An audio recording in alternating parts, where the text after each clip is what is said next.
ঘটনা তেমনই বেড়ে চলেছে হিংসাত্মক ঘটনা ঘটানোর প্রবণতা। আর সেই সময় দাঁড়িয়ে হয়তো নিজেকে বুঝে নেওয়ার, নিজেকে চিনে নেওয়ার প্রয়োজন হয়ে পড়েছে আরও বেশি করে। আমাদের সঙ্গে এই মুহূর্তে যারা উপস্থিত রয়েছেন তারা এই ক্ষেত্রে তাদেরকে দিগ্গজ বলা চলে। আমাদের সঙ্গে উপস্থিত রয়েছেন ব্রিটেনের রয়্যাল কলেজ অফ সাইকিয়াট্রির dean doctor Kate Lovett, and আমাদের সাথে উপস্থিত রয়েছেন ডক্টর অয়নাংশু নায়ক, যিনি এই মুহূর্তে পূর্ব ভারতের একজন স্বনামধন্য সাইকিয়াট্রিস্ট এবং যিনি কিন্তু ম্যানচেস্টার শেফিল্ডের ন্যাশনাল হেলথ সার্ভিস ইউনিভার্সিটি হসপিটালের consultant psychiatrist and gender specialist হিসেবেও নিযুক্ত ছিলেন। অর্থাৎ এরা দুজন আমাদের আরও স্পষ্টভাবে বুঝিয়ে দিতে পারবে আমরা নিজেদের কিভাবে চিনে নেব এবং নিজেদের জানার কী পদ্ধতি রয়েছে। I welcome both of you to Bangla Bharat, and I welcome specially Dr. Lovett to Calcutta, the city of joy, and I hope that you're having a good time here. Namaskar. So the first question I would ask you, Dr. Lovett, is that we have seen that there is an increasing need of psychiatrists all over the globe. I'm not talking about the increase of population, so we need more psychiatrists. I'm talking about the trend that, for example, in previous times, if we needed 10 psychiatrists per 100 people or per 1,000 people, now we need 20. So why do you think is this trend all over the globe going on? Well, I think the first thing I'd like to start off by saying is describing what a psychiatrist is, because in my experience many people don't know what a psychiatrist is and what they do. So and very often people get confused between what's a psychiatrist and what's a psychologist, and the words are so similar that very often people in the lay public don't know the difference. So a psychiatrist is a doctor, somebody who's qualified as a medical doctor and then has gone on to do specialist training in order to look after and treat people with mental illness. And a psychologist is a different kind of professional. They are an expert who's studied psychology at university and then gone on to do specific training in clinical psychology, which means that they have expertise in how the mind works and very often expertise in talking treatments as well, although psychiatrists very often can provide talking treatments. A need for psychiatrists, well, it's complicated. How many psychiatrists do we need? How many would be enough? And different situations and adjust for the local context. So it's very difficult to predict, to say absolutely how many psychiatrists you would need for a given population. However, what we are seeing is people requesting psychiatrists, demanding psychiatrists, wanting to consult about mental illness and mental health problems. And certainly in India, there is a big shortage of psychiatrists, and that pattern is replicated throughout the world. But psychiatrists in India are working very, very hard, and there are fewer psychiatrists per head of population here than there are in the UK. We complain about shortage in the UK, but it's relative. Is there an increase in mental illness globally? Well, the research I know about from the UK shown that there isn't an increase in mental illness throughout the general population, but we're seeing an increase in mental illness in young people, particularly in young women. And we're not altogether sure what's causing that, so that's interesting. I don't know in India. Doctor, do you think the same is in the case of India, that we need more psychiatrists and we need more people who are giving mental care to the general mass of population? One thing might be that the awareness about mental illness is more now than it used to be, and naturally people therefore seek medical attention more now compared to what they used to do before. So that might be one explanation. The second explanation might be that we live increasingly stressful lives.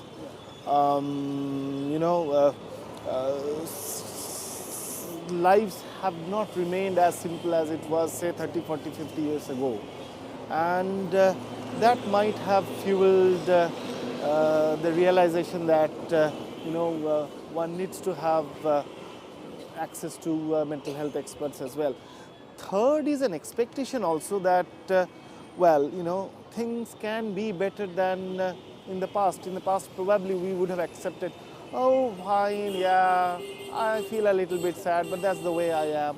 Now, people say, well, I need to feel at my best so that I can contribute to the best in my family, in my workplace, wherever. So that might be another factor. Okay. Taking cue from that, the need of more psychiatrists all over the globe, does that anywhere connect to the lifestyle of the people and the usage of excessive smartphones and dependence on digital media and dependence on people are connecting more over the phone, over the social media than they are connecting personally. So, and the work pressure as well. So all this added up is posing a burden which is making people access psychiatrists more than before. Do you think? Well, it's a very, very interesting question, and one which we grapple with.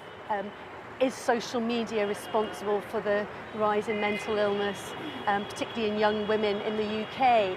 And back home, we have been calling recently on the social media companies to release some of their data, because at the moment there just isn't enough research. There's some emerging research that social media might be something to do with it.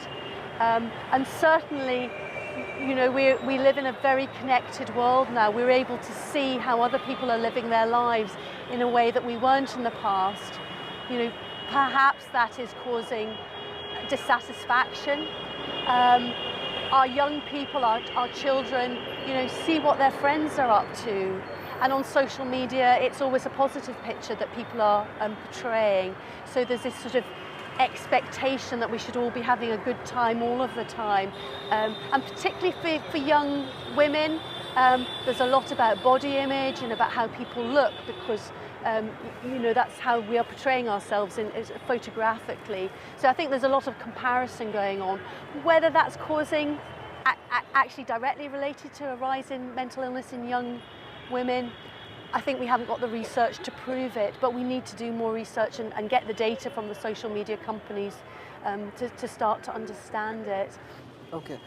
Drawing from that, Doctor, in India, we have recently seen that there have been a lot of protests about certain things. What I would like to ask you is, do you think that people are turning more violent in their behavior? Like previously, if we think about a protest, it was about people gathering and raising slogans and all that. Recently, we have seen that people are resorting to violence, breaking properties, and going to an extreme level. So do you think that there is a role of their, the role of their thinking and role of their mind playing, which is making them do these things? And do you think a psychiatrist can, intervene in these cases? Complex question. First, I'm not sure about your assumption that we are becoming more violent now.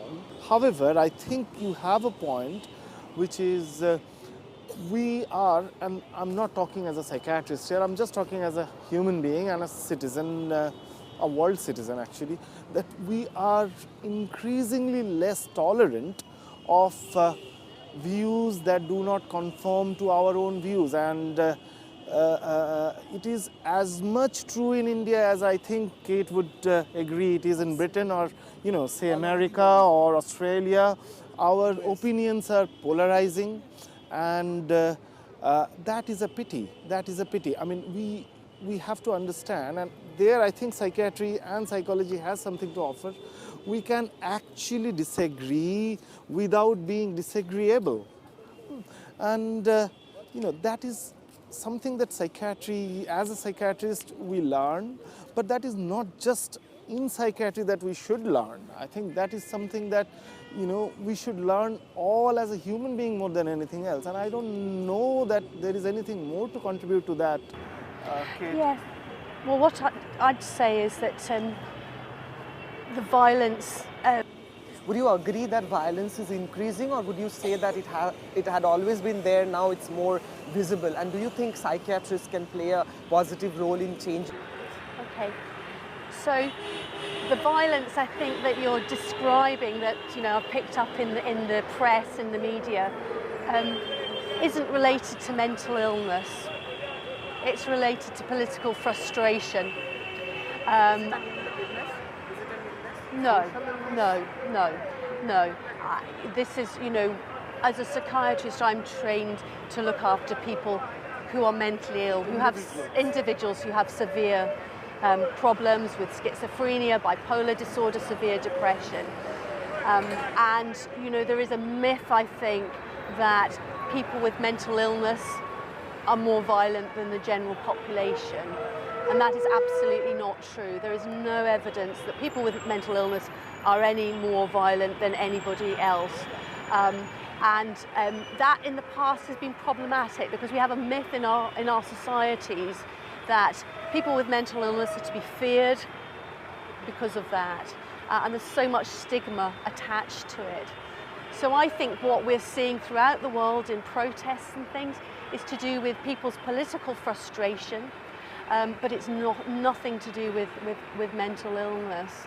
But politically, I get frustrated at the lack of resources that we see throughout the world going in to support people with severe mental illness. And I think that's something that gets me frustrated. I don't turn to violence then. Doctor, you were talking about frustration. So can we say that frustration is a mental illness and it can be treated, or it is leading to depression, or depression is a mental illness, we know. But what about frustration? Like, I don't like one thing and I'm reacting in a way that is adverse. So is it somewhere related to my state of mind, and can it be treated, or it is just a normal thing that everyone goes through? I'll just ask you. You've hit the nail on the head. It is part of being a human being. Yeah. Everybody knows what it is to feel frustrated and angry.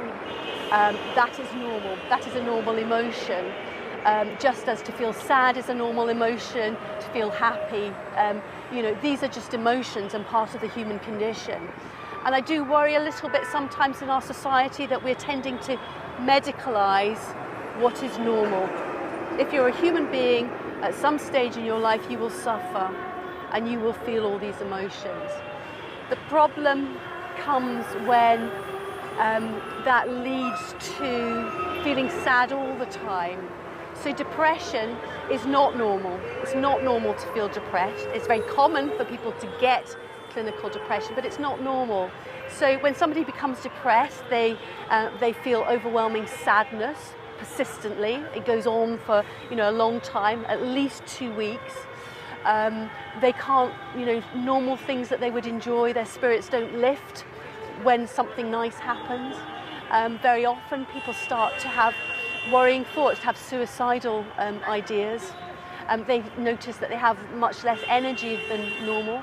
Very often they can't sleep, they lose their appetite. So that is an illness, that is a clinical condition that can be treated. And I think we really need to help the public distinguish between what is normal, what everybody goes through, no matter who you are, whether you're, Prime Minister Modi or, a psychiatrist or a journalist or whatever, you go through those things, but mental illness is something separate. And when it starts to affect people's day-to-day life, when they can't work, when they can't concentrate on things, when they are suffering and their families are suffering as a result of that, that is when it needs help. Dr. Lovett, I'll ask you here that when do I know that I am now in a state of depression and it's not just frustration playing? So I'll come to you after that and I'll ask you that how do I know that what is the exact correct time when I should approach a specialist in this case? Yes. So I think, if people are starting to notice that they're not functioning as well as normal, that they're struggling to get out of bed in the morning, that they're struggling to focus on work and that sort of thing.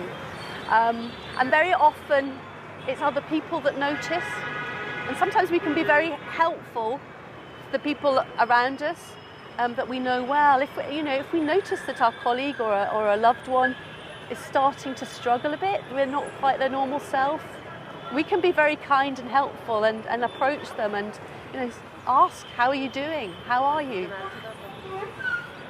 Can I go back? I mean, frustration, anger, these are survival instincts. You know, we need them in order to survive. We need frustration.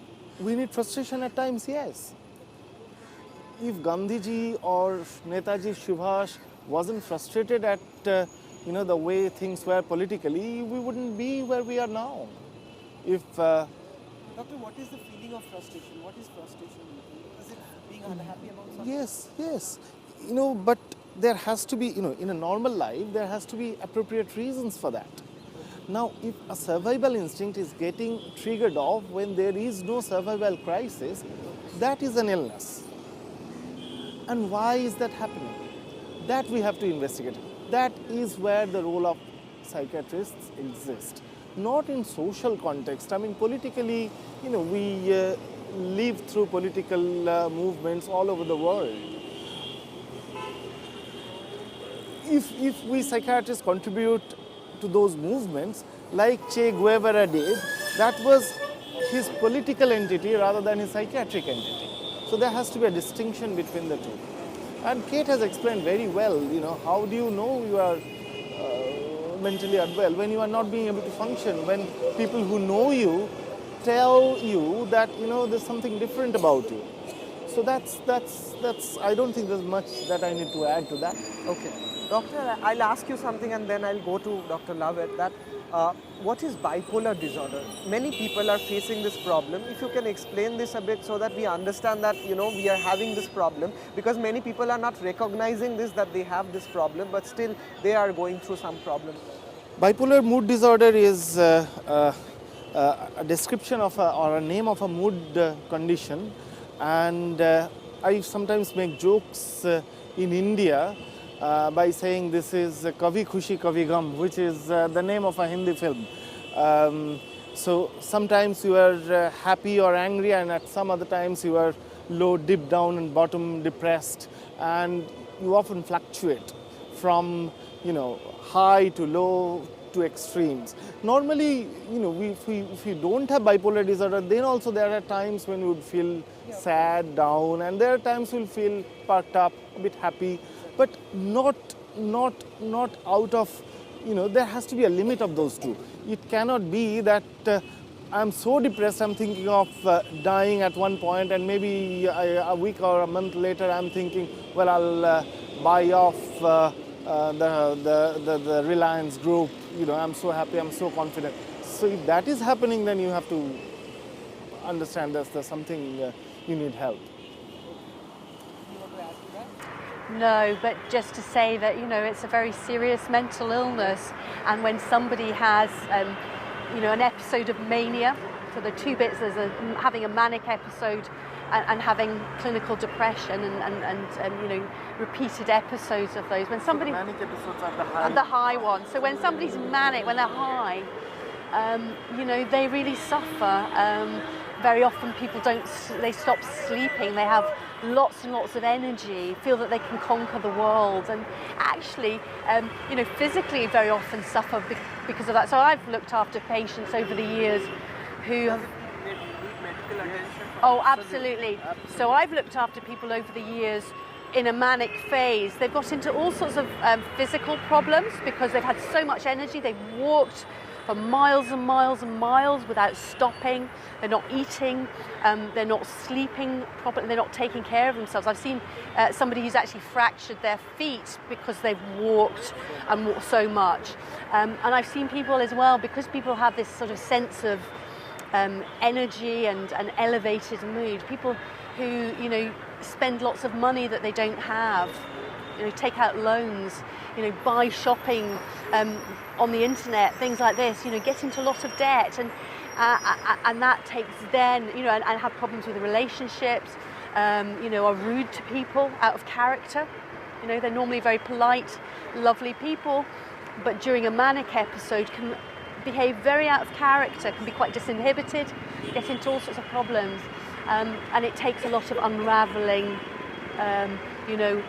to sort out some of that mess, some of the difficulties that they've got into. It's a very serious condition and it does need medical attention. Can I just add to it, now we have medications, but when we did not, often people would die of dehydration in manic phases. and it's a very, very serious condition. You know, people still die of bipolar disorder. People think that mental illnesses won't kill, but they do. One of the most common problems in this regard is OCD, what we know as obsessive compulsive disorder. Now the problem is, you know, people cannot distinguish that what is, for example, being a person who likes cleanliness and a person who is having OCD about that. So can you explain us something about OCD and how people would recognize in themselves, our viewers, that they are actually having that problem and if they can have treatment for that? So again, it's a really good question, and quite often I hear, I don't know if it's an expression in India, but back home people quite often say, oh, he's a bit OCD, meaning he's a bit particular or he's a bit tidy or something like this. Slightly perfectionist. And again, that's a million miles away from what it actually is, and it's quite stigmatizing really, because OCD again is a serious mental illness which causes people to really suffer. So obsessive compulsive disorders, where people have intrusive recurrent thoughts, so these thoughts that go over and over again, that they can't get rid of, that cause them anxiety, which means that they have to do something, they feel compelled to do something to get rid of the thought. So very often in OCD, an example would be somebody gets a recurrent thought about germs, maybe germs on their hands. Do we acquire this problem later on with age? It has both the components. So I think there's a genetic link to it, biological, and also some changes to the brain. So, you know, if you think that as the bodily explanations of OCD, you would also have to consider the Shuchibai, the Batik, So I'm so interested in this conversation because, you know, I think the incidence of OCD is fairly similar throughout the world, but it sounds like there's a spike here. And again, you know, I'm thinking, could it be an infective cause? Because there's some evidence that, you know, people with certain childhood infections can end up more likely to have OCD. But I mean, this is why this conference that we're both at is so good, because you have these conversations and then that sparks an idea for research. So there's thought about things in our water. For instance, you know, there are some impurities in the water that we drink from childhood. Maybe that is one explanation of, but there has to be a population level explanation to account for, you know, if a psychiatrist, and I have shared it with almost, you know, with many psychiatrists in Kolkata, and all our experience is that this is just way too many. So there has to be, we don't see many of it. Well, you know, if you're seeing 10, that means there's a hidden 90 that we don't see. Exactly. So we are almost near the end of this conversation. So what I'll ask you, doctor, is a very simple question. How to keep the psychiatrist away from our life, like how to be mentally well. How do, you know, before we have problems which are, you know, inside our mind, how to remain in a good, healthy mental state. How to ensure that we are healthy from our mind, from our brain. Well, it's a really good question. And I wish I had the answer for you, because mental illness happens to people. And we have no control over much of that. It's because things happen to us that we have no control over. It's because we're vulnerable, because of our upbringing, because of things that happened to us in the past, or because of the genes that we've inherited. And, you know, and I think I like to talk about that, because there is no shame in being mentally ill, and it's not something very often that we can prevent. It's something that we experience. But there's another question about how we maintain our sort of well-being. And, you know, so that we can thrive in life, that we can perform at our best, that we can live healthy lives. And the evidence for that is quite simple. So there was a symposium a number of years ago taking experts from all around the world to look at what were the factors in life that kept people feeling a sense of well-being. and they divide into 5 factors.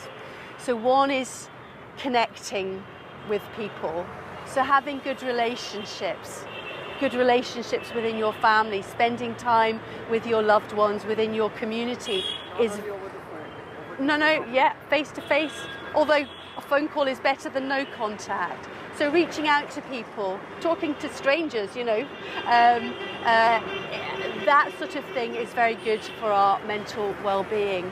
Being physically active, so doing exercise that we enjoy, not going to the gym or taking up weightlifting because we feel we ought to, but doing something simple that we can enjoy. The other thing that is good for us is learning something new.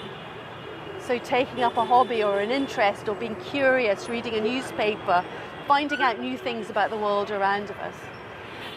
And then the other 2 things that are, experts have said are good for us is giving. So being charitable to people, helping people, being kind to people is good for us and our well-being. And then the final thing is being mindful. So noticing the world around us. I mean, we're sitting here in the centre of Kolkata, surrounded by greenery, by the noise of birds tweeting and so on. So noticing that, and the wonderful sound of the traffic honking, and that is a memory I will take home with me. Also, can I just add one more thing? Eat healthy. Eating healthy is also important, not just for physical health, but for mental health as well. Yeah. So taking care of ourselves. So a light-hearted question, what are your plans next? How did you like India? And when are you going to be back to India? Well, it's funny you should ask me that. This is my first ever trip to India. I've been here for 4 days and it's been an incredible experience. It's been my ambition to come here. So my next plan is to return. And I have a special anniversary next year, so I'm going to go home and propose that I come back next year for a longer trip and some holiday. Yeah. Okay. Can you please brief us something about the Royal College of Psychiatry so that we know about? Thank you. So the Royal College of Psychiatrists is a professional organisation. It's based in London and it represents psychiatrists in the UK predominantly, but we also have 3,500 members around the world. So we try to influence our governments, our local governments, our national government, to invest in mental health. Thank you so much, both of you, Dr. Kate Love, Dr. Arnanshu Nayak, for joining us here in Bangla Bharat. We hope to see you again in our channel and talk to you again. Thank you. Thank you for having us. Namaskar. Thank you. Thank you. Namaste.